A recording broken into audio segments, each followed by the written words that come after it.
સુરેન્દ્રનગર જિલ્લામાં urea, DAP અને NPK સહિતના ખાતરોની વ્યાપક અછત સર્જાતા ખેડૂતો ચિંતામાં મુકાયા છે। ખાતર લેવા માટે ખેડૂતોને મૂડી તાલુકામાં લાંબી કતારોમાં ઊભા રહેવાની ફરજ પડી રહી છે।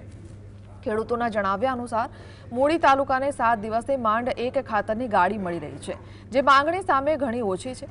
આ અછતના કારણે જીરું, વરિયાળી અને ચણા સહિતના રવિ પાકોના વાવેતરમાં વિલંબ થઈ રહ્યો છે।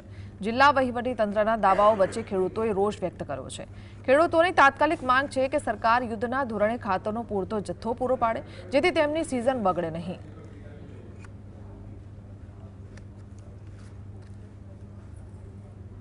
એવી પણ ભરતા 15 ગામનું આ ખાતરનું અત્યારે લેવાનું હટાણું છે। અત્યારે 15 ગામના ખાતર લેવા ભાઈ આવે છે।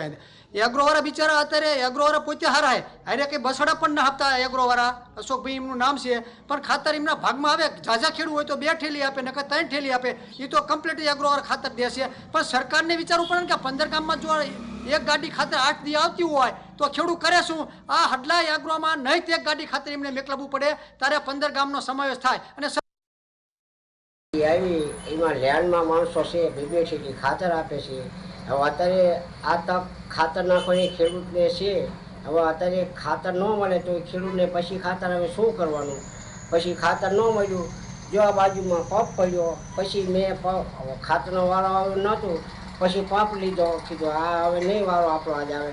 હવે હાથ દીએ ગાડી આવે, હવે હાથ દીએ પાછું અહીંયા ખાતર હાટે નાટો કરવાનો, તે દીએ વારો ન આવે તો આ ખેડૂતને કરવાનું શું?